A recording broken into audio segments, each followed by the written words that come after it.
اعوذ باللہ من الشیطان الرجیم بسم اللہ الرحمن الرحیم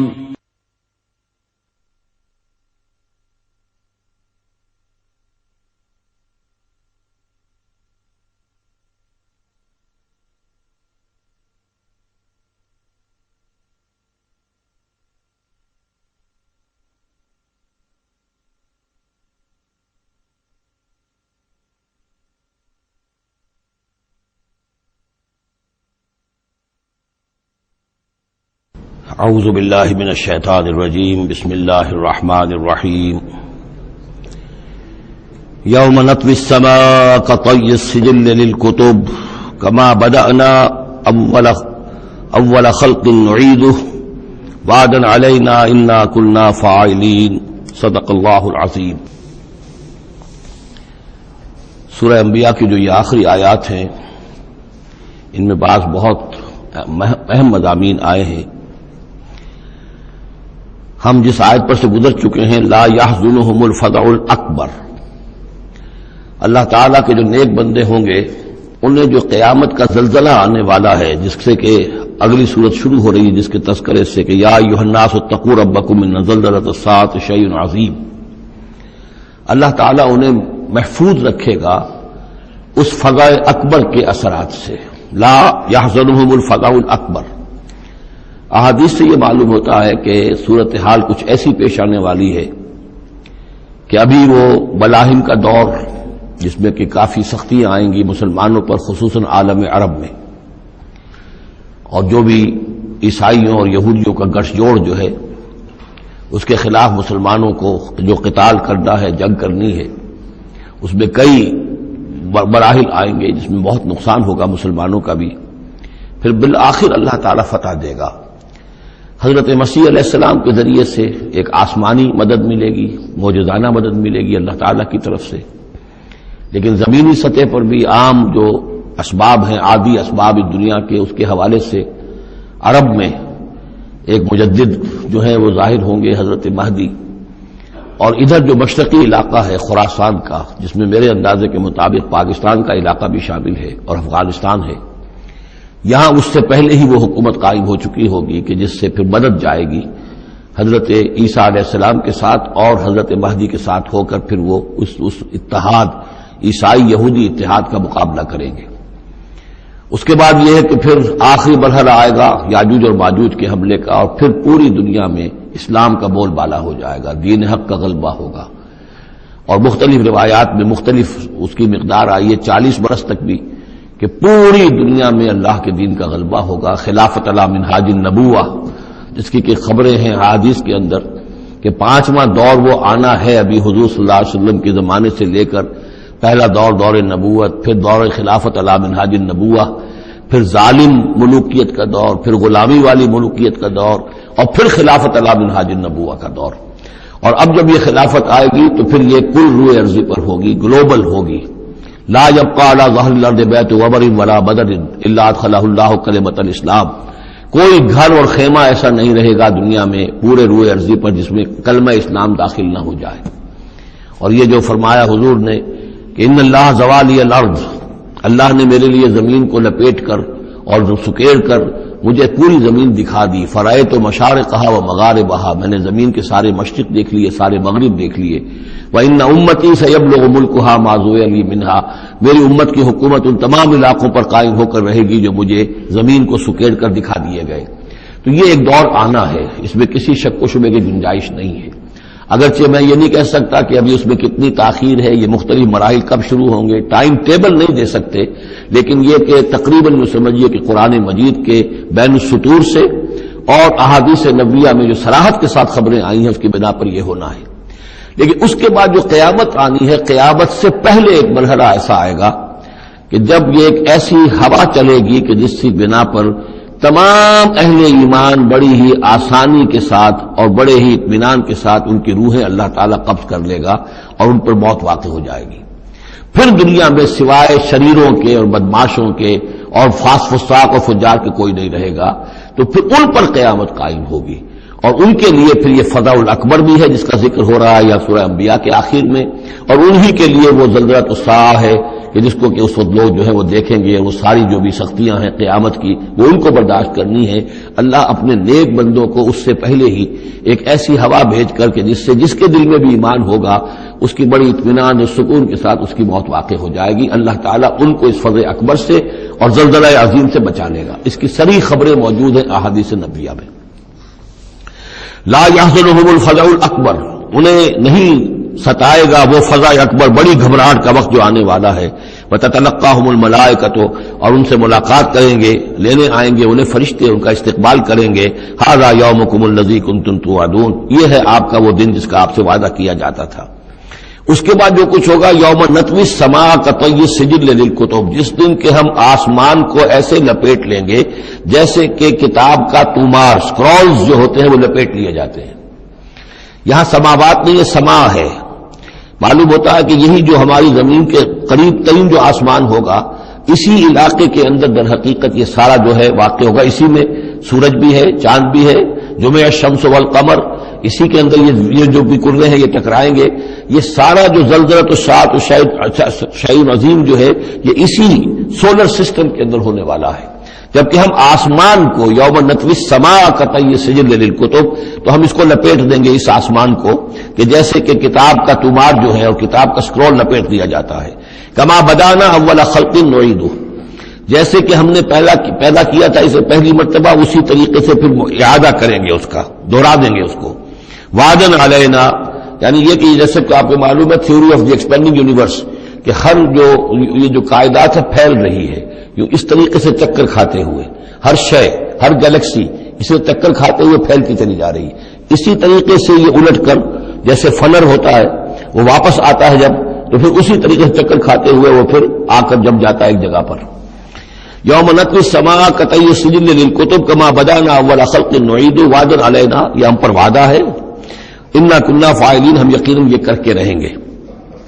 وَلَقَدْ كَتَبْنَا فِي الزَّبُورِ مِن بَعْدِ الذِّكْرِ، اور ہم نے لکھ دیا تھا زبور میں نصیحت کے بعد، أَنَّ الْأَرْضَ يَرِثُهَا عِبَادِيَ الصَّالِحُونَ، کہ ہماری اس زمین کے وارث ہوں گے ہمارے نیک بندے۔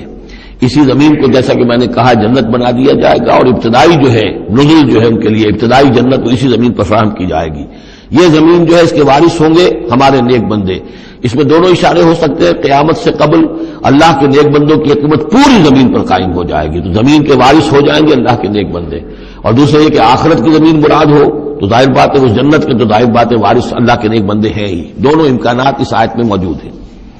ان فی ھذا لبلاغا لقوم عابدین، یقیناً اس میں پہنچا دینا ہے، بات کو پہنچا دینا ہے ان لوگوں کے لیے کہ جو اللہ کے بندے ہیں، اللہ کی بندگی کرنا چاہتے ہیں، اللہ کی عبادت پر کاربند رہنا چاہتے ہیں۔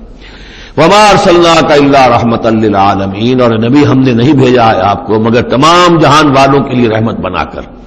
آپ صرف عرب کے لیے نہیں بھیجے گئے تھے، اگر عرب کے لیے بھیجے گئے ہوتے تو آپ کا جو مقصد بعثت تھا وہ مکمل ہو گیا، وہ تو جزیرہ نما عرب میں دین کا بول بالا ہو گیا۔ هو الذی ارسل رسولہ بالہدی ودین الحق لیظہرہ علی الدین کلہ، تو وہ تو ہو گیا، جزیرہ نما عرب کے اندر اللہ کا دین جو ہے اس کا بول بالا ہو گیا تھا۔ آپ بھیجے گئے تمام جہان والوں کے لیے، لہذا آپ کے بعثت کا مقصد اسی وقت مکمل ہوگا جب کل روئے عرضی پر آپ کا لایا ہوا دین غالب ہو جائے، تب جا کر، جس کو اقبال نے کہا ہے کہ وقت فرصت ہے کہاں، کام ابھی باقی ہے، نور توحید کا اتمام ابھی باقی ہے۔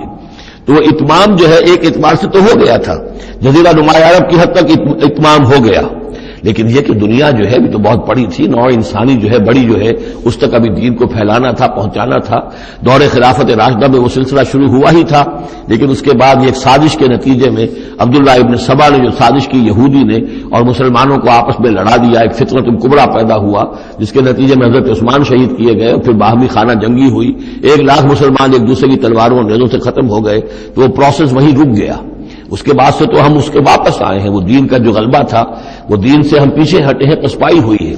لیکن یہ کہ دنیا ختم نہیں ہو سکتی جب تک کہ محمد رسول اللہ صلی اللہ علیہ وسلم کا مقصد بعثت بتمام و کمال پورا نہ ہو، اور مقصد بعثت آپ کا ہے اظہار دین الحق، اللہ کے دین کا غلبہ، اور یہ اللہ کے دین کا غلبہ چونکہ آپ پوری نوع انسانی کے لیے بھیجے گئے ہیں، لہذا کل عالم انسانی پر اس کا ہونا لازم ہے۔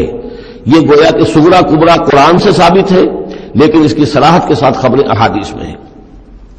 وما ارسلناک الا رحمۃ للعالمین قل انما یوحی الی انما الہکم الہ واحد، نبی ان سے کہہ دیجئے یہ بات میری طرف وحی کی جا رہی ہے کہ تمہارا الہ بس ایک ہی الہ ہے، فہل انتم مسلمون، تو اب تم اس کی فرما برداری اختیار کرتے ہو یا نہیں؟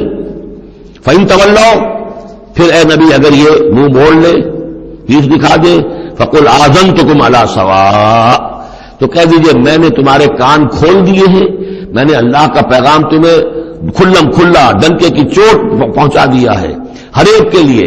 اب تمہارے سرداروں کو بھی میں نے بات سمجھا دی ہے، عوام کے سامنے بھی پیش کر دیا ہے، سب کے لیے برابر، کوئی طبقہ ایسا نہیں رہا ہے تمہارے معاشرے کا جس کے سامنے کہ میری دعوت نہ پہنچ چکی ہو۔ اب آذنتکم علی سواء، سب کو یکساں میں نے سنا دیا، پہنچا دیا، اللہ کی تبلیغ کا حق ادا کر دیا۔ ان ادری اقریب ام بعید ما توعدون، یہ میں نہیں جانتا کہ جس چیز کا تم سے وعدہ کیا جا رہا ہے، جس چیز کی دھمکی دی جا رہی ہے، جو عذاب آنے والا ہے، وہ قریب ہے یا دور ہے۔ ٹائم ٹیبل میں نہیں دے سکتا، لیکن یہ کہ تمہارے اوپر جو بھی تمہارے کرتوتوں کے نتائج ہیں وہ بالآخر وہ تمہارے اوپر تمہاری شامت اعمال بن کر آئیں گے۔ وَإِنْ أَدْرِي أَقَرِيبٌ أَمْ بَعِيدٌ مَا تُوعَدُونَ، وہ قریب ہے یا دور ہے یہ میں نہیں کہہ سکتا۔ یہی جیسا کہ میں عرض کر رہا ہوں کہ یہ تمام جو سلسلہ ہے کہ جو احادیث نبویہ اور قرآن مجید، اور نہ صرف یہ کہ احادیث نبویہ بلکہ سابقہ جو کتابیں ہیں، آخر وہ بھی کتابیں تھیں اللہ کی، ان میں تحریف تو ہوئی ہے لیکن پھر بھی حق بات بھی موجود ہے، اس میں بھی جو پیشن گوئیاں موجود ہیں۔ چنانچہ آپ دیکھتے ہیں کہ اس وقت دنیا میں ہر اعتبار سے یہ جو چند سال اب رہ گئے ہیں اس صدی کے، 1999 اور 1998 بھی اس میں شامل ہے، پھر یہ کہ اس صدی کے اختتام پر اور پھر اگلی صدی کے شروع ہونے کے بارے میں نوسٹریڈیمس کی پیشن گوئیاں، شاہ ولی کی پیشن گوئیاں، پچھلے دنوں تو اخبارات میں آیا کہ گاندھی جی کی بھی کوئی پیشن گوئیاں برآمد ہوئی ہیں جو بھی اسی عرصے کے لیے تھی، شاید وہ بھی کہیں کچھ سنیاسی ونیاسی سے کچھ انہوں نے سنا ہو، وہ کوئی ان کی کوئی ایک وہ جو ہے ڈائری برآمد ہوئی ہے، جنگ میں خبر سنی تھی، شائع ہوئی تھی۔ وائن برگر جو ہے جو رہا ہے پچھلی حکومت کے اندر بڑا اہم، اس کی یہ پیشن گوئیاں ہیں۔ تو یہ سارا جو ہے، اور جو جو جو بائبل کی آخری کتاب ہے بک آف ریویلیشن، حضرت یوحنا، حضرت یحییٰ جو حضرت مسیح کے حوارین میں سے تھے، ایک یوحنا تو وہ جو نبی تھے، یحییٰ وہ تو نبی تھے، جان دی بیپٹسٹ، ایک یہ جان ہیں جو حواری ہیں جن کے کہ وہ مکاشفات ہیں کہ جو آخری کتاب ہے بائبل کی، اور یہ احادیث نبویہ ہیں کہ جن میں کتاب الملاحم اور کتاب و آثار الساعہ وغیرہ ہیں، کتاب الفتن، تو ان سب سے معلوم ہوتا ہے کہ یہ چیزیں اب آنے والی ہیں اور معاملہ زیادہ دور نہیں رہا ہے، لیکن کتنا قریب ہے یہ بھی ہم نہیں کہہ سکتے۔ وَإِنْ أَدْرِي قَرِيبٌ أَمْ بَعِيدٌ مَا تُوعَدُونَ إِنَّهُ يَعْلَمُ الْجَهْرَ مِنَ الْقَوْلِ وَيَعْلَمُ مَا تَكْتُمُونَ، یقیناً اللہ تعالیٰ جانتا ہے کھلی بات کو بھی جو بلند آواز سے کہی جاتی ہے، اور وہ تو اس کو بھی جانتا ہے جسے تم چھپاتے ہو اپنے دلوں کے اندر۔ وَإِنْ أَدْرِي لَعَلَّهُ فِتْنَةٌ لَكُمْ وَمَتَاعٌ إِلَىٰ حِينٍ، اور میں نہیں جانتا، میں نہیں کہہ سکتا، ہو سکتا ہے کہ ابھی اس تاخیر میں تمہارے لیے کوئی آزمائش ہو، اللہ تمہیں ابھی اور fresh lease of existence grant کر دے، تاکہ یہ کہ تمہیں ایک کچھ عرصے کے لیے اس دنیا میں رہنے کا اور بسنے کا اور فائدہ اٹھا لینے کا موقع مل جائے، لیکن بالآخر ہونا وہ ہے جو میں بتا رہا ہوں، اس کے اندر کوئی شک نہیں ہے، وہ شدنی امر ہے۔ قال رب احکم بالحق، کہا نبی نے، رسول نے صلی اللہ علیہ وسلم، پروردگار اب حق کے ساتھ فیصلہ فرما دے۔ یعنی یہ کہ نبی اکرم صلی اللہ علیہ وسلم کا بھی دیکھیے، جیسے میں نے بار بار کہا ہے کہ آخر یہ اتنا طویل ہو گیا تھا رد و قضا کا مسئلہ کہ آپ کی طبیعت کے اندر بھی اب بات یہ آ رہی تھی، پروردگار اب فیصلہ سنا دے۔ قال رب احکم بالحق، پروردگار اب حق کے ساتھ فیصلہ سنا دے۔ وربنا الرحمن المستعان علی ما تصفون، اور یقیناً اب ان کی طرف خطاب کر کے، ہم تو جس سے مدد طلب کر رہے ہیں وہ ہمارا رب ہے رحمان، ہم اپنے رب سے رحمان سے جو مستعان ہے، جس سے کہ مدد طلب کی جاتی ہے، ہم طلب کر رہے ہیں ان تمام چیزوں کے خلاف جو تم کہہ رہے ہو، جو تمہاری باتیں ہیں، جو تم نے جو اعتراضات کیے ہیں، جو تم نے مجھے زج کیا ہوا ہے، ان سب کا مقابلہ میرے پاس تو یہ ہے کہ میں اپنے پروردگار سے ہی مدد طلب کر رہا ہوں۔ سورۃ الحج، بسم اللہ الرحمن الرحیم، یا ایھا الناس اتقوا ربکم ان زلزلۃ الساعۃ شیء عظیم۔ یہ فزع الاکبر جس سے کہ ختم ہو رہی ہے سورہ انبیاء، اسی کے تذکرے سے یہ شروع ہو رہی ہے سورہ حج۔ اے لوگوں ڈرو اپنے رب سے، تقوی اختیار کرو اپنے رب کا، یقیناً قیامت کا زلزلہ بہت بڑی شے ہوگا۔ یوم ترونہا، جس دن کہ تم اس کو دیکھو گے، تذہل کل مرضعۃ عما ارضعت، بھول جائے گی ہر دودھ پلانے والی جسے وہ دودھ پلاتی تھی. یعنی واقعہ یہ ہے کہ حیوانات میں جو بھی دودھ پلانے والا کوئی جانور بھی ہو تو اسے بھی اپنے بچوں کے ساتھ جو انس ہوتا ہے، اور خاص طور پر انسانوں میں پھر ماں کی محبت اور شفقت اور مامتا جو ہے وہ اپنی جان دینے کو تیار ہوتی ہے، اپنے بچے کی آنکھ نہیں آنے دیتی. لیکن وہ سخت ایسا دن ہوگا، ایسی سختی ہوگی کہ دودھ پلانے والیاں اپنے دودھ پیتے بچوں کو بھول جائیں گی. فَتَضَعُ كُلُّ ذَاتِ حَمْلٍ حَمْلَهَا، اور دہشت کا عالم یہ ہوگا کہ ہر حاملہ کا حمل گر جائے گا. وَتَرَى النَّاسَ سُكَارَىٰ، تم دیکھو گے لوگوں کو کہ جیسے نشے میں ہیں، اس طرح کی کیفیت ان پر طاری ہوگی، ایسے بے سدھ سے نظر آئیں گے جیسے کہ گویا کہ نشے میں. وَمَا هُم بِسُكَارَىٰ، حالانکہ وہ کسی نشے میں نہیں ہے. وَلَٰكِنَّ عَذَابَ اللَّهِ شَدِيدٌ، بلکہ اللہ کا عذاب بہت سخت ہے. اللہ کی طرف سے بڑی سخت یہ گھڑی آنے والی ہے جس سے کہ اللہ تعالیٰ اپنے مومن صادق بندوں کو بچا لے گا، جس کی صراحت ہے حدیث کے اندر. وَمِنَ النَّاسِ مَن يُجَادِلُ فِي اللَّهِ بِغَيْرِ عِلْمٍ، لوگوں میں سے ایسے بھی ہیں جو اللہ کے بارے میں جھگڑتے ہیں، اللہ کی آیات کے بارے میں جھگڑتے ہیں، قرآن مجید کے احکام کے بارے میں جھگڑتے ہیں، جبکہ حال یہ بغیر علم، نہ ان کے پاس کوئی علم ہے.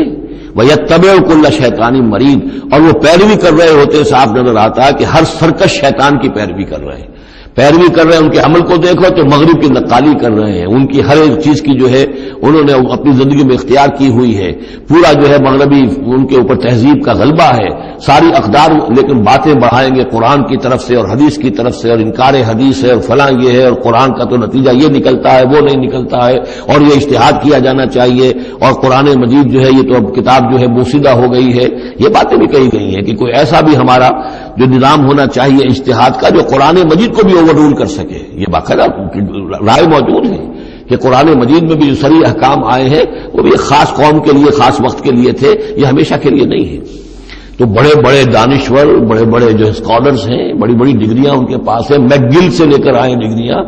ڈاکٹر فضل الرحمان صاحب آئے تھے تو میکگل سے ڈگری لے کر آئے تھے، جنہوں نے جو وحی کے بارے میں کہا تھا کہ یہ حضور کا بھی کلام کہا جا سکتا ہے، اس کو اللہ کا بھی کلام کہا جا سکتا ہے، باقی فرشتے کی کوئی حیثیت نہیں ہے. یہ ساری باتیں ڈاکٹر فضل الرحمان کہنے والے تھے. میکگل سے انہوں نے یہودیوں سے آ کر ڈگریاں حاصل کی تھی انہوں نے. اور انہوں نے جو بھی بہت سے اور دانشور بہت سے موجود ہیں اس وقت دنیا میں کہ جو ویسے سمجھے جاتے ہیں کہ بہت وہ اسلامی اسکالرز ہیں، ٹاپ کے اسکالرز ہیں. وائٹ ہاؤس میں بھی انہیں طلب کیا جاتا ہے. یہ جو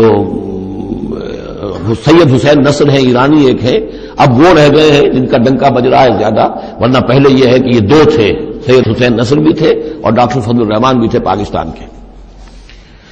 لیکن وَمِنَ النَّاسِ مَن يُجَادِلُ فِي اللَّهِ بِغَيْرِ عِلْمٍ وَيَتَّبِعُ كُلَّ شَيْطَانٍ مَرِيدٍ كُتِبَ عَلَيْهِ. اس شیطان کے بارے میں تو یہ بات لکھ دی گئی ہے، طے کر دی گئی ہے، أَنَّهُ مَن تَوَلَّاهُ، کہ جو کوئی بھی اس کی دوستی اختیار کرے گا، فَأَنَّهُ يُضِلُّهُ، تو وہ اسے گمراہ کر کے رہے گا، وَيَهْدِيهِ إِلَى عَذَابِ السَّعِيرِ، اور پہنچا کر رہے گا اسے اس جلانے والے دوزخ کے عذاب میں. یا ایھا الناس، اے لوگو، ان کنتم فی ریب من البعث، اگر تمہیں کوئی شک ہے کہ کیسے دوبارہ زندہ ہو جائیں گے، کیسے اٹھا لے گا اللہ تعالیٰ، کوئی تمہیں اشکال پیدا ہوتا ہے تو لو ہم تمہیں ایک مثال سے سمجھاتے ہیں. فَإِنَّا خَلَقْنَاكُم مِّن تُرَابٍ، سوچو ہم نے تمہیں مٹی سے پیدا کیا، اس لیے کہ باپ کے بھی جسم میں اگر لطفہ بنا ہے، منی بنی ہے، کہاں سے بنی ہے؟ غذا کہاں سے آئی تھی اس کی؟ ساری غذا تو مٹی سے آئی ہے، زمین سے آئی ہے، یہی سے آئی ہے. وہ منرلز ہیں، وہ سب کچھ ہے. گوشت کھایا ہے تو بکری نے جو کہاں سے غذا لی تھی؟ زمین سے لی تھی. تو تمہاری جو تخلیق ہے سب کی ابتدا میں جو ہے وہ مٹی سے ہے. من تراب ثم من نطفۃ، پھر وہ نطفے کی ایک شکل بنی.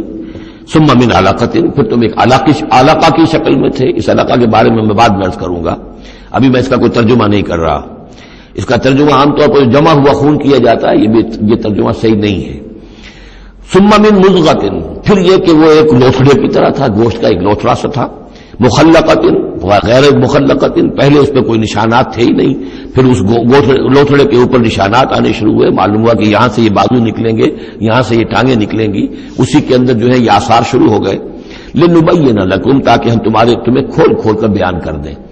یہ جو بھی سٹیجز ہیں، کہ جو ایمبریونک جو سٹیجز ہیں، اس میں واقعہ یہ کہ اس کے بارے میں کتھل نور کا میں قول آپ کو سنا چکا ہوں، جو تعارف قرآن کا میرا لیکچر تھا، کہ ان چیزوں کے بارے میں حیران اور ششدر ہیں جو اس وقت ایمبریولوجی کے سب سے بڑے ماہر ہیں، جن کی ٹیکسٹ بکس دنیا کے اندر سب سے زیادہ مستند مانی جاتی ہے، کہ ہم حیران ہیں کہ یہ ساری چیزیں قرآن مجید نے کیسے کہی ہیں، اور یہ بالکل ایگزیکٹ جو ہے تعبیر ہے ان سٹیجز کی کہ جو رحم مادر میں انسانی جنین جن سٹیجز سے گزرتا ہے اس کی اس سے زیادہ صحیح تعبیر ہو نہیں سکتی۔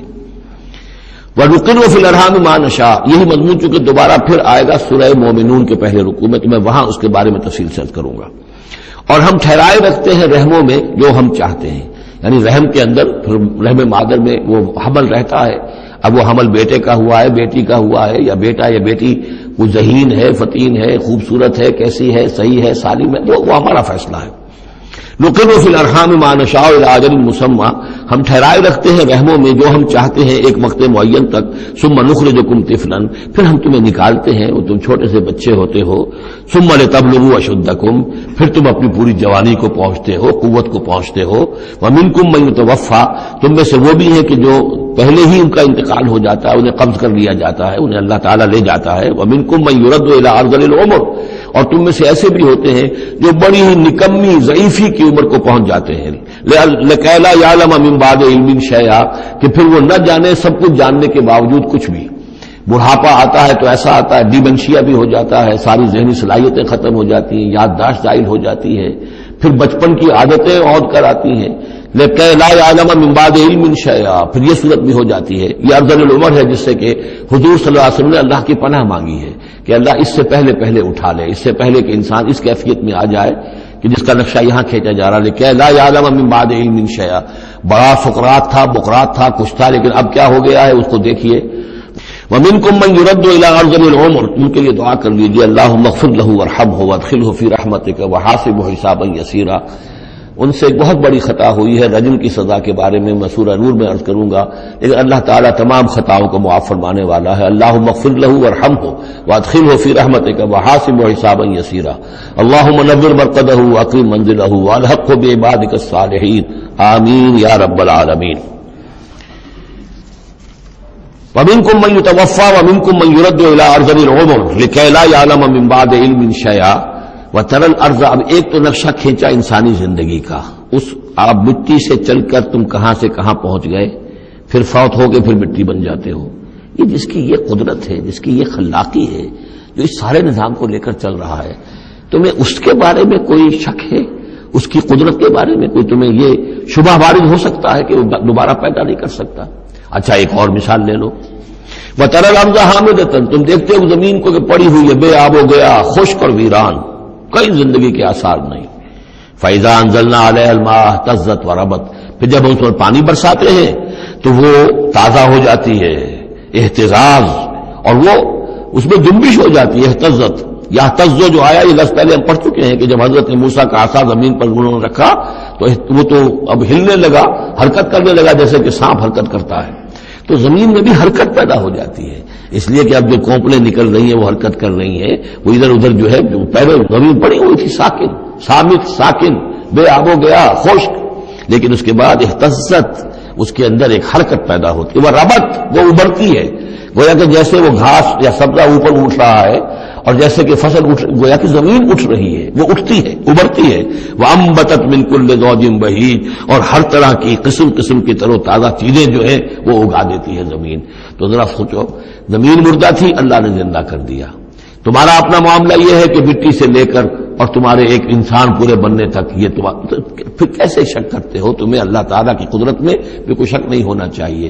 یہ تمہاری زندگی کا سائیکل چل رہا ہے اور یہ نباتاتی سائیکل چل رہا ہے ساتھ کے ساتھ، یہ چند مہینے کا ہوتا ہے، یہ تمہارا جو ہے یہ 60 70 80 برس کا ہے، اس کے علاوہ کوئی فرق نہیں۔ ذالک بأن اللہ هو الحق، یہ اس لیے ہے کہ اللہ تعالیٰ الحق ہے، اس کے حق ہونے میں، برحق ہونے میں کسی شک و شبے کی گنجائش نہیں۔ وَأَنَّهُ يُحْيِي الْمَوْتَى، اور یہ کہ وہ مردہ کو زندہ کرتا ہے، مردہ کو زندہ کرے گا۔ زمین تمہارے سامنے مردہ پڑی ہوتی ہے اور زندہ ہو جاتی ہے۔ وَأَنَّهُ عَلَىٰ كُلِّ شَيْءٍ قَدِيرٌ، اور یہ کہ وہ تو ہر چیز پر قادر ہے۔ وَأَنَّ السَّاعَةَ آتِيَةٌ، اور یہ کہ قیامت آ کر رہنی ہے، لَا رَيْبَ فِيهَا، اس میں کسی شک و شبے کی گنجائش نہیں۔ وَأَنَّ اللَّهَ يَبْعَثُ مَن فِي الْقُبُورِ، اور یقیناً اللہ تعالیٰ اٹھائے گا ان کو جو قبروں کے اندر ہے، بعث بعد الموت ہو کر رہے گا۔ وَمِنَ النَّاسِ مَن يُجَادِلُ فِي اللَّهِ بِغَيْرِ عِلْمٍ وَلَا هُدًى وَلَا كِتَابٍ مُنِيرٍ، اور لوگوں میں سے کچھ ایسے بھی ہیں جو اللہ کے بارے میں، اللہ کی باتوں کے بارے میں، اللہ کی صفات کے بارے میں، ذات خداوندی کے بارے میں جھگڑتے ہیں، بحثیں کرتے ہیں، نزاع کرتے ہیں، نہ ان کے پاس علم ہے، بغیر علم ولا ہدن، نہ کوئی ہدایت ہے، ولا کتاب منیر، نہ کوئی روشن کتاب ہے جس سے وہ رہنمائی لے رہے ہوں۔ ثانی عطفی، وہ اپنی گردن کروٹ اپنی موڑ کر چل دیتا ہے، آیات سنتا ہے، اللہ کے کلام کو سنتا ہے، پھر ذرا وہ اپنے کمر کو موڑتا ہے، بل دیتا ہے، چل دیتا ہے، لیضل عن سبیل اللہ، تاکہ گمراہ کرے لوگوں کو اللہ کے راستے سے۔ لہ فی الدنیا خزی، اس کے لیے دنیا کی زندگی میں بھی رسوائی ہے، ونذیقہ یوم القیامت عذاب الحریق، اور قیامت کے دن ہم اسے جلانے والے عذاب کا مزہ چکھائیں گے۔ ذالک بما قدمت یداک، اور یہ سب کچھ ہے تیرے اپنے دونوں ہاتھوں کے کرتوتوں کی وجہ سے، جو بھیجا ہے تیرے دونوں ہاتھوں نے، بما قدمت یداک، وان اللہ لیس بظلام للعبید، اور یقیناً اللہ تعالیٰ تو اپنے بندوں پر ظلم کرنے والا نہیں ہے۔ ومن الناس من يعبد الله على حرف فإن أصابه خير اطمأن به وإن أصابته فتنة انقلب على وجهه خسر الدنيا والآخرة ذلك هو الخسران المبين۔ لوگوں میں سے کچھ ایسے بھی ہیں جو اللہ تعالیٰ کی بندگی کرتے ہیں کنارے کنارے، بچ بچ کر۔ یہ وہ روگ جس کو کہا گیا فی قلوبہم مرض، جن کے دلوں میں روگ ہوتا ہے۔ ایک وہ لوگ ہوتے ہیں کہ حق کو قبول کیا، پھر ہر کے بعد منجدھار میں پھر وہ چھلانگ لگاتے ہیں۔ ہر کے بعد ماں کشتی دراب انداختے، ہم نے حق کو قبول کیا، اس کشتی کو ہم نے پانی میں ڈال دیا ہے، اب یہ کشتی تیرے گی تو ہم تیریں گے، یہ ڈوبتی ہے تو ہم ڈوبنے کے لیے تیار ہیں۔ ایک وہ ہے جو چاہتے بھی ہیں حق کے ساتھ چلنا، لیکن کنارے کنارے گہرے پانی میں نہیں جانا چاہتے، خطرات مول نہیں لینا چاہتے، اپنے لیے جان اور مال جو ہے اس کو بچا بچا کر، وہ جو اقبال نے کہا تو بچا بچا کے نہ رکھی سے تیرا آئینہ ہے وہ آئینہ، کہ شکست ہو تو عزیز تر ہے نگاہ آئینہ ساز میں۔ لیکن یہ کچھ لوگ بچ بچ کر چلنا چاہتے ہیں، کوئی گردن نہ پہنچ جائے، کوئی نقصان نہ ہو جائے، کوئی ہمیں قربانی نہ دینی پڑے۔ وَمِنَ النَّاسِ مَن يَعْبُدُ اللَّهَ عَلَى حَرْفٍ، کنارے ساتھ، فَإِنْ أَصَابَهُ خَيْرٌ اطْمَأَنَّ بِهِ، اگر خیر آئے تو مطمئن رہیں گے۔ وَإِنْ أَصَابَتْهُ فِتْنَةٌ انقلب على وجهه، اور اگر کوئی فتنہ آ گیا، آزمائش آ گئی، کوئی قربانی کا وقت آ گیا، پکار آ گئی، نکلو اللہ کی راہ میں اور لاؤ اللہ کی راہ میں، تو وہ اپنے چہروں کے بل اوندھے گر جاتے ہیں۔ خسرت دنیا والآخرہ، یہ خسارہ ہے، یہ گھاٹا ہے، یہ نقصان ہے دنیا اور آخرت دونوں کا۔ ذالک هو الخسران المبین، اور یہ بہت ہی نمایاں اور واضح تباہی ہے۔ ایک میں بات عرض کرنی رہ گئی ہے کہ سورہ حج کے بارے میں بعض جگہ آپ نے دیکھا ہوگا لکھا ہوا کہ یہ اس کو مدنی بھی مانا گیا ہے، لیکن یہ واقعہ ہے کہ اس سورہ مبارکہ کے اندر بعض آیات ایسی ہیں کہ جو یا تو مدنی ہیں، اور بعض آیات کے بارے میں مجھے پھر وہ ایک قول مل گیا تھا حبر الامہ حضرت عبداللہ ابن عباس رضی اللہ تعالی عنہما کا، وہ میں بعد میں انشاءاللہ وہ کل ہم پڑھیں گے۔ وہ آیات نازل ہوئی ہیں اثناء سفر ہجرت میں۔ ظاہر بات ہے کہ جب حضور مکے سے نکل آئے ہیں اور جا رہے ہیں تو کتنے دن لگے ہیں، کوئی وہ چند گھنٹے کا، 1 گھنٹے کی فلائٹ تو نہیں تھی کہ جو ہوائی جہاز سے آپ چلے گئے ہوں، آدھے گھنٹے کی فلائٹ ہے کل نہیں، لیکن یہ کوئی وقت لگا۔ اس میں بھی جو آیات نازل ہوئی ہیں، اور اس صورت میں کئی آیات ایسی ہیں کہ جن کی بڑی گہری مشابہت آپ کو مل جائے گی سورہ بقرہ کی آیات کے ساتھ۔ چنانچہ شہادت علی الناس والی آیت بھی اس صورت میں بھی ہے، سورہ بقرہ میں بھی ہے۔ لیکون الرسول شہیدا علیکم وتکونوا شہداء علی الناس، یہ آپ کو سورہ حج کے آخر میں ملے گی۔ جہاد کا لفظ بھی اس صورت مبارکہ میں ملے گا۔ یہ آیت بھی آپ غور کریں گے تو سورہ بقرہ کے دوسرے رکوع میں جو مثال آئی تھی منافقین کا حال یہ ہے، او کصیب من السماء فیہ ظلمات ورعد وبرق یجعلون اصابعهم فی آذانهم من الصواعق حذر الموت واللہ محیط بالکافرین۔ تو یہ جب بجلی جب چمکتی ہے تو روشنی نظر آتی ہے، چل پھر لیتے ہیں، لیکن اس کے بعد پھر جیسے ہی اندھیرا ہوتا ہے کھڑے رہ جاتے ہیں۔ تو بالکل وہی کیفیت ہے کہ جب ذرا حالات صحیح ہوئے، نارمل ہوئے، کوئی خطرہ نہیں، کوئی اندیشہ نہیں، کوئی مطالبہ نہیں، کوئی جنگ کی مہم جو ہے پیش نظر نہیں ہے، تو وہ بڑے چلت پھر دکھا رہے ہیں، حضور کے پاس آ رہے ہیں، باتیں کر رہے ہیں، وہ ہے کہ وہ بھی اہل ایمان کے ساتھ ہیں۔ لیکن جب ذرا مشکل وقت آیا اوندھے منہ گر پڑے۔ وَمِنَ النَّاسِ، اللہ تعالی ہمیں اس سے بچائے، اور دین اور ایمان کے ساتھ اور اللہ کے دین کو قائم کرنے کی جدوجہد میں مخلصانہ اور ہمہ وجوہ اپنے آپ کو جھونک دینے کی ہمت عطا فرمائے۔ وَمِنَ النَّاسِ مَن يَعْبُدُ اللَّهَ عَلَى حَرْفٍ فَإِنْ أَصَابَهُ خَيْرٌ اطْمَأَنَّ بِهِ وَإِنْ أَصَابَتْهُ فِتْنَةٌ انقلب على وجهه خسر الدنيا والآخرة ذلك هو الخسران المبين۔ یدعو من دون اللہ ما لا یضرہ وما لا ینفعہ، یہ پکارتا ہے اللہ کے سوا ان کو جو نہ اسے کوئی ضرر پہنچا سکتی ہے نہ نفع. ذالک هو الضلال البعید، یہی ہے بہت ہی گمراہی، دور کی گمراہی. یدعو لمن ضرہ اقرب من نفعہ، وہ پکارتا ہے اللہ کو اس کو کہ جس کا ضرر جو ہے وہ اس کے نفع سے قریب تر ہے. اللہ کے سوا کسی کو پکارو گے تو نفع تو کہیں ہے نہیں لیکن ضرر تو پہنچ گیا. لبیس المولا و لبیس العشیر، بہت ہی برا ہے وہ دوست اور بہت ہی برا ہے رفیق. ان اللہ یدخل الذین آمنوا وعملوا الصالحات جنات تجری من تحتها الانہار، یقیناً اللہ تعالیٰ داخل کرے گا ان لوگوں کو جو ایمان لائے اور جنہوں نے نیک عمل کیے ان باغات میں جن کے دامن میں ندیاں بہتی ہوں گی. ان اللہ یفعل ما یرید، یقیناً اللہ تعالیٰ کرتا ہے جو چاہتا ہے، جس چیز کا ارادہ کرتا ہے وہ کر گزرتا ہے. فعال لما یرید ہے. من کان یظن ان لن ینصرہ اللہ فی الدنیا والآخرۃ فلیمدد بسبب من السماء ثم لیقطع فلینظر هل یذهبن کیدہ ما یغیظ. یہ آیت مشکلات القرآن میں سے ہے، بہت سے مختلف انداز میں اس کی تعبیرات کی گئی ہیں، لیکن میرا دل ٹھکا ہے اسی تعبیر پر کہ جو موضح القرآن میں شاہ عبد القادر دہلوی رحمۃ اللہ علیہ نے کی ہے، اور میں اسی کو وضاحت کے ساتھ پیش کر رہا ہوں. جو شخص دین کے لیے خدمت کر رہا ہو، دین کے لیے لگا ہوا ہو کام کے اندر، داعی ہے یا اس کسی داعی کے ساتھ ہے، اب اس کے لیے یہ ہوتا ہے کہ ایک تو امید ہوتی ہے کہ اللہ کی مدد آئے گی، آج نہیں تو کل آئے گی، کل نہیں تو پرسوں آئے گی.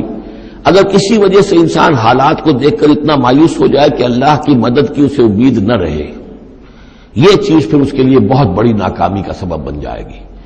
امید پیوست رہ شجر سے امید بہار رکھ، اللہ سے مایوس نہیں ہونا چاہیے. نہ لا تقنطوا من رحمت اللہ، ٹھیک ہے دیر ہو جائے کوئی حرج نہیں، لیکن یہ کہ یہ اللہ کی مدد آئے گی، اللہ جو ہے نصرت فرمائے گا، اللہ تعالیٰ ہماری مدد کرے گا. والذین جاہدوا فینا لنہدینہم سبلنا، جو لوگ ہماری راہ میں محنت کریں گے، جدوجہد کریں گے، ہم لازماً انہیں اپنے راستے دکھائیں گے. یہ اللہ کا پختہ وعدہ ہے، ان وعدوں پر یقین رکھنا چاہیے. لا انک لا تخلف المیعاد، اے اللہ ہمیں یہ اندیشہ نہیں ہے کہ تو اپنا وعدہ پورا نہیں کرے گا، خلاف کرے گا. ہاں ہمیں اندیشہ ہوتا ہے کہ ہم تیرے وعدوں کے مصداق بن سکیں گے یا نہیں، ان کا مصداق بننے کی شرائط پوری کر سکیں گے کہ نہیں. یہ کیفیت بندے کی رہنی چاہیے. اللہ تعالیٰ کی مدد سے اور اللہ تعالیٰ کی نصرت سے مایوس کبھی نہیں ہونا چاہیے. تو اس کی مثال دی ہے کہ اگر کوئی شخص کسی رسی کے ساتھ کہیں اوپر سے ایک رسی ہے اس نے پکڑا ہوا ہے تو تب تک تو یہ کہ تھاما ہوا ہے، یہ اللہ تعالیٰ کے ساتھ ہے نا. حبل اللہ، یہ قرآن جو ہے القرآن حبل اللہ الممدود من السماء الى الارض. اسی طرح امید اللہ سے رکھنا، رجا رکھنا، یہ بھی گویا کہ ایک مانوی رسی ہے کہ جو اللہ تعالیٰ کے ساتھ ہمیں جوڑے ہوئے. جب تک یہ رسی رہے گی ہمیں سہارا رہے گا. جب یہ رسی کاٹ دیں گے ہم، وہ امید منقطع کر دیں گے تو سوائے اس کے کیا ہوگا کہ زمین پر رودے منہ گر جائیں گے. من کان یظن ان لن ینصرہ اللہ فی الدنیا والآخرہ، جس شخص کا یہ گمان ہو جائے کہ اللہ ہرگز مدد نہیں کرے گا اس کی دنیا میں اور نہ آخرت میں، فلیمدد بسبب من السماء، اسے چاہیے کہ ذرا ایک رسی آسمان کی طرف تانے، ثم لیقطع، پھر کاٹ دے، اسے توڑ دے. فلینظر هل یذهبن کیدہ ما یغیظ، پھر دیکھے کہ اس سے اس کا جو غصہ ہے اندر کا، اس میں جو مایوسی کی آگ جل رہی ہے اس میں کوئی کمی ہوئی. یعنی جب تک وہ رسی ہے کچھ نہ کچھ امید تو رہے گی. تو اس امید جو ہے اللہ پر اور اللہ کی نصرت اور اللہ کے وعدوں پر جو یقین ہے اس کو برقرار رکھو، یہ تمہیں سہارا دے گی. وَكَذَلِكَ أَنزَلْنَاهُ آيَاتٍ بَيِّنَاتٍ، اسی طرح ہم نے اتارا ہے اس قرآن کو روشن اور کھلی باتوں کی شکل میں. وَأَنَّ اللَّهَ يَهْدِي مَن يُرِيدُ، اور اللہ تعالیٰ ہدایت دیتا ہے جس کو چاہتا ہے، یا اللہ تعالیٰ ہدایت دیتا ہے جو چاہتا ہے کہ اس کو ہدایت ملے. ان الذین آمنوا والذین ہادوا والصابئین والنصارى، یقیناً وہ لوگ جو مسلمان ہیں، ایمان لائے ہیں محمد پر صلی اللہ علیہ وسلم، والذین ہادوا، اور جو یہودی ہوئے، والصابئین، اور جو صابی ہیں، والنصارى، اور جو یہ عیسائی ہیں، والمجوس، اور مجوس ہیں ایرانی، والذین اشرکوا، اور جن لوگوں نے شرک کی روش اختیار کی. ان اللہ یفصل بینہم یوم القیامہ، یقیناً اللہ فیصلہ کرے گا ان کے مابین قیامت کے دن. ان اللہ علی کل شیء شہید، یقیناً اللہ تعالیٰ ہر چیز پر خود گواہ ہے، ہر چیز اس کے سامنے نگاہوں میں موجود ہے.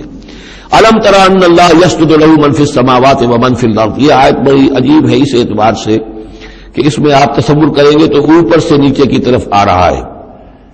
کیا تم نے دیکھا نہیں اللہ کے سامنے سربسجود ہے ہر وہ شے جو آسمان میں ہے اور وہ سب وہ چیزیں جو زمین میں ہے، وہ تمام مخلوقات جو آسمان میں ہے اور وہ تمام مخلوقات جو زمین میں ہے. والشمس ہو، اور سورج بھی سربسجود ہے، والقمر ہو، اور چاند بھی، والنجوم ہو، اور تارے بھی. پھر نیچے اتریے، والجبال ہو، اور پہاڑ، زمین پر سب سے اونچی چیزیں پہاڑ ہیں. والشجر ہو، اور درخت، والدواب، والدواب، اور یہ تمام جو بھی چارپائے چل رہے ہیں زمین کے اوپر حیوانات، وکثیر من الناس، اور لوگوں میں سے بھی بہت سے. لوگوں میں سے تفریق ہے کہ کچھ باغی ہو گئے ہیں، باقی تو یہ ساری مخلوقات اللہ کے قانون کی پابند ہیں، قانون و تقویمی کے اندر ہے، یہ اللہ کی بندگی کر رہی ہیں، یہ سجدے میں ہے، ہر شے اللہ کے سامنے سر بسجود ہے. ہاں انسانوں کے اندر بغاوت بھی ہے. انسانوں میں سے کچھ لوگ وہ ہیں کہ جنہوں نے سورج کو پوجنا شروع کر دیا. سورج اللہ کو پوج رہا ہے اور وہ سورج کو پوج رہے ہیں. چاند کو پوجنا شروع کر دیا، درختوں کو پوجنا شروع کر دیا، جانوروں کو پوجنا شروع کر دیا، یہاں تک کہ اعضائے تناسل کو پوجنا شروع کر دیا. ہندوؤں کے اندر تو یہ بھی ہے، یہ پوجا ہوتی ہے. تو یہ ہے ان لوگوں کی گراوٹ. انسانوں میں سے اللہ تعالیٰ جس کو ہدایت دے دیتا ہے، معرفت حاصل ہو جاتی، پھر وہ اسی کے سامنے سر بسجود ہوتے ہیں. وَكَثِيرٌ حَقَّ عَلَيْهِ الْعَذَابُ، لیکن بہت سے ایسے ہیں کہ جو عذاب الہی کے مستحق ہو جاتے ہیں. وَمَن يُهِنِ اللَّهُ فَمَا لَهُ مِن مُكْرِمٍ، اور جنہیں اللہ تعالیٰ ہی رسوا کر دے، ذلیل کر دے، اب اس کو عزت دینے والا کوئی نہیں ہے. جنہوں نے اپنے آپ کو ذلیل کیا، مخلوقات کے سامنے جھک گئے، انہوں نے ان کو اپنا معبود بنا لیا، جبکہ اللہ تعالیٰ کے سامنے سب ساری کی ساری مخلوقات جو ہے وہ تو اللہ کی بندگی میں ہے، اور اللہ نے تو اسے بنایا تھا خلیفۃ اللہ فی الارض، اسے مقام بھی عطا کیا تھا، مسجود ملائک بنایا تھا. اب جو اپنی اس تمام عظمت سے خود ہی مستعفی ہو گیا اور وہ مخلوقات کے سامنے جھک رہا ہے، فما لہ من مکرم، تو پھر اسے اب اس کا اکرام کرنے والا اور اسے عزت دینے والا کوئی نہیں. ان اللہ یفعل ما یشاء، یقیناً اللہ کرتا ہے جو چاہتا ہے. آیت سجدہ ہے، سجدہ کر لیجیے. ھذان خصمان اختصموا فی ربہم، یہ دو گروہ ہیں ایک دوسرے کے مقابل میں جو اپنے رب کے بارے میں جھگڑ رہے ہیں.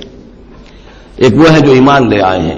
اب جیسا کہ میں نے عرض کیا، یہ صورت ہے مکی، لیکن اس میں کچھ آیات شامل ہیں. یہ بھی ہو سکتا ہے کہ مدنی ہو، یہ بھی ہو سکتا ہے کہ اثناء سفر ہجرت میں نازل ہوئی، لیکن بحیثیت مجموع یہ ہے تقریباً آخری دور کی، آخری زمانے کی صورت. ھذان خصمان، اب ظاہر بات ہے مکے میں دو گروہ بالکل نمایاں ہو چکے تھے، ایک وہ جو حضور پر ایمان لائے اور ایک وہ کہ جو اڑے ہوئے ہیں. اختصموا فی ربہم، یہ اپنے رب کے بارے میں جھگڑ پڑے ہیں. فالذین کفروا، تو جو اللہ سے کفر کر رہے ہیں، انکار کر رہے ہیں، قطعت لہم ثیاب من نار، ان کے کپڑے کاٹے جائیں گے، بنائے جائیں گے. جیسے درزی جو ہے پہلے وہ کترتا بیوتتا ہے پھر سیتا ہے، تو ان کے لیے جو بنائے جائیں گے کپڑے وہ آگ کے ہوں گے. قطعت لہم ثیاب من نار، بیوتے جائیں گے، قطع کیے جائیں گے ان کے لیے کپڑے آگ کے. یصب من فوق رؤوسہم الحمیم، ان کے سروں کے اوپر کھولتے ہوئے پانی کے تریڑے دیے جائیں گے. یسحر بہ ما فی بطونہم والجلود، جس سے کہ ان کی کھالیں بھی جھلس جائیں گی اور جو کچھ ان کے پیٹوں کے اندر ہوگا وہ بھی جھلس جائے گا. وَلَهُم مَّقَامِعُ مِنْ حَدِيدٍ، اور پھر ان کے لیے لوہے کے وہ ہتھوڑے ہوں گے کہ جو ان کے سروں پر پڑیں گے.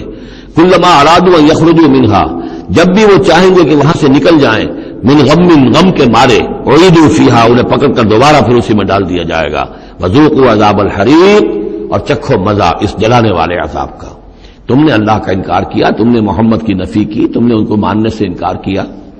اس کے برعکس ان اللہ یدخل الذین آمنوا وعملوا الصالحات، یقیناً اللہ داخل کرے گا ان لوگوں کو جو ایمان لائے، جنہوں نے نیک عمل کیے، جنات تجری من تحتها الانہار، ان باغات میں جن کے نیچے ندیاں بہتی ہوں گی. یحلون فیہا من اساور من ذهب ولؤلؤا، پہنائے جائیں گے انہیں کنگن سونے کے اور موتی.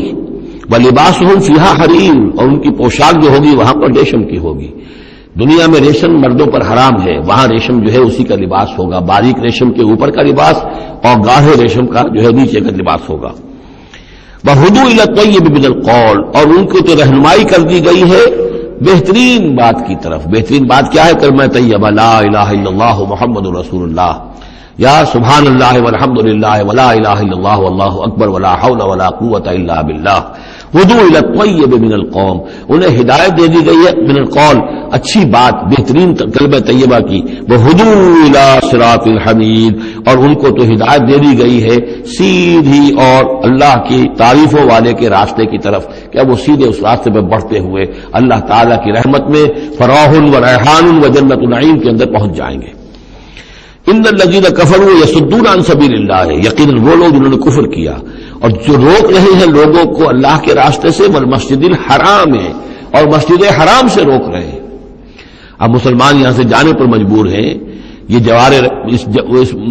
اس کے جوار بیت اللہ میں رہتے تھے، یہاں سے چھوڑ کر جانے پہ مجبور ہیں، بعد میں کتنے عرصے تک نہ وہ عمرہ کر سکے نہ حج کر سکے، تو جن کو اس مسجد حرام سے روک رہے ہیں، الذی جعلناہ للناس سواء العاکف فیہ والباد، اس گھر کو جو ابراہیم نے بنایا تھا، جس کو ہم نے تمام انسانوں کے لیے مساوی قرار دیا ہے، برابر ہے یہاں پر، چاہے یہاں کے رہنے والے مقیم ہوں اور چاہے باہر سے آئیں۔ یہ اصطلاحات ہیں آفاقی اور مقیم۔ وہاں بیت اللہ میں، حرم میں کوئی فرق نہیں کیا جا سکتا حقوق میں۔ اب بھی میں سمجھتا ہوں کہ وہاں اس میں کوئی حرج شک نہیں ہے کہ حرم کے اندر کوئی فرق نہیں ہے، کوئی شخص باہر کا آ کر پہلی صف میں بیٹھ جائے، کوئی اسے زبردستی نہیں اٹھا سکے گا۔ یہ دوسری بات ہے کہ وہاں پہ شرطے وغیرہ جو ہیں ان کو رشوتیں دے کر لوگوں نے کو اپنی سیٹیں ریزرو کرا لی ہوتی ہیں، یا کبھی کوئی جو وی آئی پیز آنے والے ہوتے ہیں ان کے لیے وہ خالی کرتے ہیں، لیکن عام طور پر یہی ہے، آپ جس جگہ جا کر بیٹھ جائیں، کوئی یہ نہیں کہہ سکتا کہ میں یہاں کا رہنے والا ہوں، مکی ہوں، میں بیٹھوں گا تم یہاں سے اٹھو، سواء العاکف فیہ والباد، برابر ہے وہاں کے رہنے والے مقیم بھی اور وہ لوگ بھی کہ جو باہر سے آتے ہیں، آفاقی ہیں۔ وَمَن يُرِدْ فِيهِ بِإِلْحَادٍ بِظُلْمٍ، اور جو کوئی بھی اس میں بیت اللہ میں کوئی الحاد کی کوشش کرے گا، اللہ تعالیٰ کے سیدھے راستے سے ہٹانے کی لوگوں کو، اور اس میں کجی پیدا کرنے کی کوشش کرے گا شرارت نفس کی بنا پر، نُذِقْهُ مِنْ عَذَابٍ أَلِيمٍ، اس سے ہم مزہ چکھائیں گے دردناک عذاب کا۔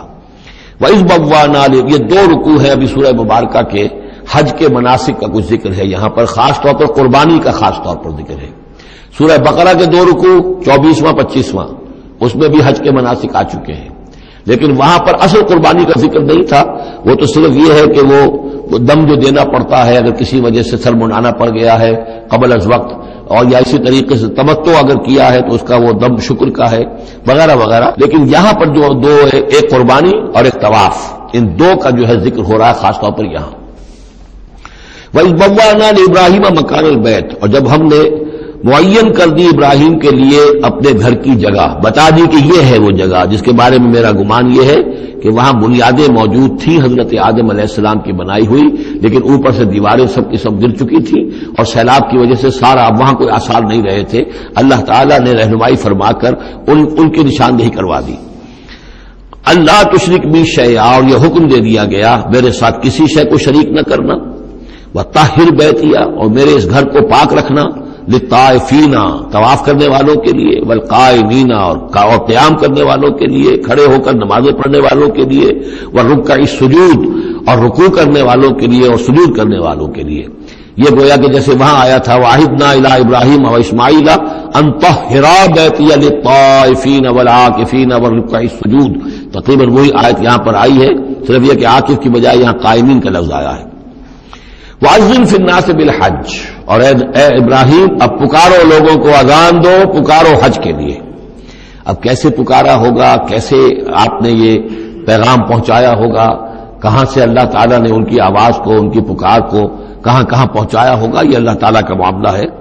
یا تو کا رجالن، پکاریے لوگوں کو، حج کی دعوت دیجئے، آئیں گے وہ آپ کے پاس پیدل چل کر بھی، وعلی کل ضامر، اور بڑی لاغر اونٹنیوں پر بھی، یعنی دور دراز سے آئیں گے تو سفر کی وجہ سے اونٹنیاں لاغر ہو چکی ہوں گی۔ یاتین من کل فج عمیق، جو یہاں پر پہنچیں گی وہ اونٹنیاں اور لوگ آئیں گے بڑی دور دراز کی راہوں سے، دور دراز کی، یہ فج کہتے ہیں پہاڑوں کے درمیان کے راستے کو، چونکہ یہ سارا پہاڑی علاقہ ہے تو نہ معلوم کہاں کہاں سے گہری وادیوں میں سے ہو کر لوگ جو ہے پہنچتے ہیں۔ لیشہدوا منافع لہم، تاکہ یہ آئیں حاضر ہوں ان جگہوں پر کہ جو ان کے لیے منفعت کی جگہیں ہیں۔ وَيَذْكُرُ اسْمَ اللَّهِ فِي أَيَّامٍ مَّعْلُومَاتٍ، اور اللہ کا نام لے معین دنوں کے اندر، یعنی قربانیاں دیں معین دنوں میں، 10ویں ذی الحجہ کی قربانی کا دن ہے، اس کے بعد جو ہے 11ویں کو بھی ہو سکتی ہے، 12ویں کو بھی ہو سکتی ہے، یا ایام معلومات ہیں، عَلَىٰ مَا رَزَقَهُم مِّن بَهِیمَةِ الْأَنْعَامِ، تو اللہ کا نام لیں ذبح کرتے ہوئے، اللہ کا نام لیں ان پر کہ جو ہم نے انہیں یہ چوپائے عطا کیے ہیں، مویشی دیے ہیں، فَكُلُوا مِنْهَا، تو ان کو ذبح کر کے ان کی قربانی دے کر اس میں سے خود بھی کھاؤ، وَأَطْعِمُوا الْبَائِسَ الْفَقِيرَ، اور جو برے حال میں ہو، فقیر محتاج جو بہت ہی خستہ حال ہے اس کو بھی کھلاؤ۔ ثُمَّ لْيَقْضُوا تَفَثَّهُمْ، پھر یہ کرنے کے بعد پھر اپنے میل کچیل دور کرو، پھر احرام کھولنا ہوتا ہے، پھر یہ کہ وہ رنحت، رمی ہوتی ہے، نہر ہوتا ہے، حلق ہوتا ہے، اور پھر طواف، چار یہ الفاظ جو ہیں یہ 10ویں تاریخ کے ہیں، 4 افعال، رمی، اور نہر پھر جا کر قربانی دینا، پھر یہ کہ حلق کر کے اور پھر یہ احرام کھل گیا، اب نہاؤ دھو میل کچیل جو بھی احرام کی وجہ سے صاف کرو، اچھے کپڑے پہنو اور پھر جاؤ اور طواف کرو، طواف زیارہ۔ ثم یقضوا تفثهم، پھر چاہیے کہ وہ دور کریں اپنے میل کچیل، ولیوفوا نذورهم، اور جو بھی نذریں مانگی ہوئی ہوں ان کو پورا کریں، ولیطوفوا بالبیت العتیق، اور اب جا کر اس قدیم گھر کا طواف کریں۔ ذالک، یہ سن چکے، ومن يعظم حرمات اللہ فهو خیر له عند ربہ، اور جو کوئی اللہ تعالیٰ کی حرمتوں کی تعظیم کرے، یہ بیت اللہ الحرام ہے یا اشہر حرم ہے، یہ ساری چیزیں جو اللہ تعالیٰ کی حرمتیں ہیں، حرمات اللہ ہیں، اللہ نے جس جس چیز کو کہ محترم قرار دیا ہے۔ سورہ مائدہ میں ہم پڑھ چکے ہیں، وہ جانور کے جو ہدی کے جانور ہیں وہ بھی محترم ہیں، جن کے گھروں میں گردنوں میں پٹے ڈال دیے گئے ہیں، معلوم ہے کہ یہ ہدیم بالغ الکعبہ جانے والے ہیں، وہ بھی محترم ہیں۔ عام مین البیت الحرام جو ہیں، جو لوگ حاجی جا رہے ہیں، ان کی بھی حرمت ہے۔ تو جو بھی من یعظم حرمات اللہ ہے، جو کوئی بھی اللہ تعالیٰ کی حرام کی ہوئی شے، محترم ٹھہرائی ہوئی چیزوں کی تعظیم کرے گا، فہو خیر لہ عند ربہ، تو وہ اسی کے لیے بہتر ہوگا، اس کا اجر و ثواب اسے ملے گا اپنے رب کے پاس۔ وَأُحِلَّتْ لَكُمُ الْأَنْعَامُ إِلَّا مَا يُتْلَىٰ عَلَيْكُمْ، اور حلال کر دیے گئے تمہارے لیے سارے چوپائے سوائے اس کے جو تم کو سنا دیا گیا ہے، یعنی یہ کہ خنزیر کا معاملہ ہے اس کو حرام کر دیا گیا ہے، باقی بکری ہے، بھیڑ ہے، گائے ہے، بیل ہے، اونٹ ہے، ان سب کو اللہ کی راہ میں تو اس کی قربانی ہو سکتی ہے۔ فاجتنبوا الرجس من الاوثان، تو پھر تم بچو، ان بتوں کی گندگی سے بچو۔ یہ ہے اصل میں بچنا جو ہے وہ سب سے پہلے شرک، اور وہاں پر سب سے بڑا شرک جو ہے وہ بت پرستی کا ہو رہا تھا۔ واجتنبوا قول الزور، اسی طریقے سے جھوٹ کہنے سے، جھوٹ بات سے بھی بچو۔ حنفاء للہ، یکسو ہو جاؤ اللہ کی طرف، یکسو اسی کے بندے بن جاؤ، غیر مشرکین بہ، اس حال میں کہ اس کے ساتھ کسی بھی اعتبار سے شرک نہ ہو، کسی پہلو سے، کسی اعتبار سے، ذات میں، صفات میں، حقوق میں، اختیارات میں، کہیں بھی کوئی شرک کا شائبہ نہ آنے پائے۔ ومن یشرک باللہ، اور جو کوئی اللہ کے ساتھ شرک کرے گا، فکأنما خر من السماء، تو وہ تو ایسے ہے جیسے وہ رسی کٹ گئی اور اب وہ زمین کے اوپر گر پڑا، زمین کی طرف جا رہا ہے آسمان سے۔ کوئی شخص ہے جو آسمان سے کسی بلند چیز سے کسی رسی کے ساتھ لٹکا ہوا ہے، وہاں سے گر گیا یا رسی کٹ گئی، اب جو گر رہا ہے فکأنما خر من السماء فتخطفه الطير، اب یا تو یہ کہ وہ جو پرندے ہیں وہ اس سے اچک کر لے جائیں، کوئی باز آئے اور پکڑ کر لے جائے، کوئی اور ہو، جو بھی یہ بڑے بڑے جانور ہوتے ہیں کہ جو شکار کرتے ہیں پرندوں کا، تخطفه الطير، پرندے اس کو اڑا کر لے جائیں، اور تحوی بہ الريح، یا یہ کہ پھر ہوا ان کو لے جا کر گرائے فی مکان صحیح، کسی دور کی جگہ میں کوئی ہوا جو ہے جھونکا اس کو لے جائے اور کسی کھائی میں جا کر گرا دے۔ یہ معاملہ ہے اس شخص کا جو اللہ کے ساتھ شرک کرتا ہے، اس کے پاس کوئی سہارا نہیں رہا۔ اب توحید والا جو ہے وہ ایک سہارے پر قائم ہے۔ قول ثابت بالحیات الدنیا، یہ جو ہم ثبات عطا کرتے ہیں اہل ایمان کو، بالقول ثابت فی الحیات الدنیا، دنیا کی زندگی میں۔ ذالک، یہ تم نے سن لیا، یہ احکام تم نے سن لیے۔ ومن یعظم شعائر اللہ، پھر سن لو جو اللہ کے شاعر کی تعظیم کرے گا، فإنہا من تقوی القلوب، تو یقیناً یہ دلوں کے تقوی کی بات ہے۔ ان تمام چیزوں کی ہم پڑھ چکے ہیں سورہ بقرہ میں، ان الصفا والمروۃ من شعائر اللہ، بیت اللہ شعیرہ ہے اور وہ مقام ابراہیم شعیرہ ہے، صفا اور مروہ جو ہے شعیرہ ہیں۔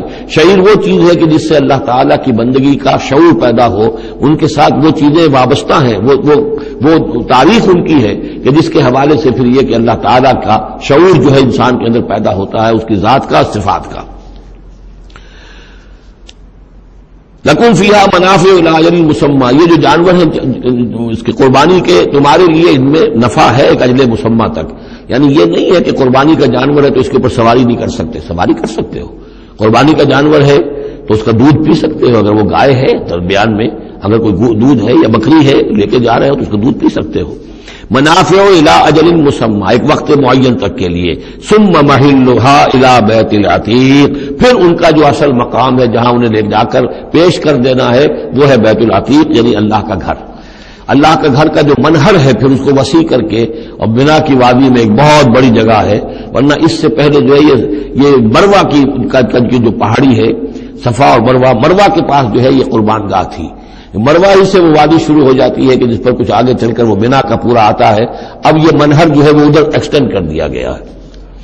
وَلِكُلِّ أُمَّةٍ جَعَلْنَا مَنْسَكًا، اور ہم نے ہر امت کے لیے ایک قربانی کا نظام مقرر کیا، لِيَذْكُرُوا اسْمَ اللَّهِ عَلَىٰ مَا رَزَقَهُم مِّن بَهِيمَةِ الْأَنْعَامِ، تاکہ وہ اللہ کا نام لیا کریں ان مویشیوں پر کہ جو ہم نے انہیں عطا فرمائے ہیں۔ فَإِلَٰهُكُمْ إِلَٰهٌ وَاحِدٌ، تو جان لو تمہارا الہ ایک ہی اللہ ہے، واحد۔ فَلَهُ أَسْلِمُوا، اس کے سامنے سر تسلیم خم کرو، اس کی اطاعت قبول کرو۔ یعنی ایسا نہ ہو کہ بس قربانی تو ہو رہی ہے، باقی سب حرام خوریاں ہو رہی ہیں، 10-10 ہزار 20-20 ہزار کا جانور لے کر اور اس کے فوٹو کھنچوا کر اخبارات میں شائع کیے جا رہے ہیں، ہے سارا حرام خوری کا نتیجہ۔ تو یہ تو کوئی قربانی نہیں ہے، یہ اللہ تعالیٰ کے ہاں قبول نہیں ہے، چاہے وہ 1 لاکھ کا جانور ہو، لیکن ہو اسلام کے ساتھ۔ فَلَهُ أَسْلِمُوا، اس کی اطاعت تو قبول کرو، اس کے حلال اور حرام کے پابند تو ہو، اس کے حرام کردہ چیزوں پہ منہ نہ مارو۔ وَبَشِّرِ الْمُخْبِتِينَ، اور اے نبی بشارت دے دیجئے مخبتین کو، اخبات کہتے ہیں جو اپنے آپ کو پست کر لے اللہ کے سامنے، تواضع اور عاجزی اختیار کرنے والے۔ الَّذِينَ إِذَا ذُكِرَ اللَّهُ وَجِلَتْ قُلُوبُهُمْ، یہ جو سورہ انفال کے شروع میں الفاظ آئے تھے اس سے ملتے جلتے الفاظ ہیں۔ وہ کون لوگ ہیں؟ وہ لوگ مخبتین کہ جب اللہ کا ذکر کیا جائے تو ان کے دل لرز اٹھتے ہیں، کانپ اٹھتے ہیں۔ وَالصَّابِرِينَ عَلَىٰ مَا أَصَابَهُمْ، اور جو بھی کوئی تکلیف ان پر آئے، کوئی مصیبت آئے، کوئی ناگوار صورتحال درپیش ہو جائے تو اس پر صبر کرنے والے۔ وَالْمُقِيمِ الصَّلَاةِ، اور نماز کے قائم کرنے والے۔ وَمِمَّا رَزَقْنَاهُمْ يُنْفِقُونَ، اور جو کچھ ہم نے ان کو دیا ہے اس میں سے ہمارے لیے خرچ کرنے والے، ہماری رضا جوئی کے لیے، ہمارے دین کے لیے یا محتاجوں کے لیے انفاق کرنے والے۔ اللہم ربنا اجعلنا منہم والبدن جعلناها لکم من شعائر اللہ، اور یہ جو قربانی کے جانور خاص طور پر اونٹ ہیں، ان کو ہم نے تمہارے لیے ان کو بھی شاعر بنا دیا، یہ بھی اللہ کے شاعر میں سے ہے، اس لیے کہ یہ اونٹ جو ہے ابھی اللہ کے نام پر قربان کیے جا رہے ہیں۔ لکم فیہا خیر، تمہارے لیے ان میں خیر ہے، بھلائی ہے۔ ظاہر بات ہے کہ ان کا بھی گوشت تم کھا سکو گے اور غریبوں کو کھلا سکو گے، لیکن یہ کہ ہے وہ شاعر اللہ، اس لیے کہ وہ نامزد ہو چکے ہیں بیت اللہ کے لیے، اللہ کے لیے کہ یہ قربانی کے جانور ہیں جن کو قربان کیا جانا ہے بیت اللہ کے قریب۔ فاذکروا اسم اللہ علیہا صواف، تو اس پر ان پر نام لیا کرو اللہ کا، ان کو کھڑا کر کے سیدھا، صواف صفے باندھ کر، قطار باندھ کر۔ یہ جو نقشہ ہے یہ خاص طور پر جو حجۃ الوداع میں حضور نے جو قربانی دی ہے تو 63 آپ نے اونٹ اپنے ہاتھ سے نہر فرمائے، کل 100، یہ 63 آپ نے اپنے ہاتھ سے نہر فرمائے۔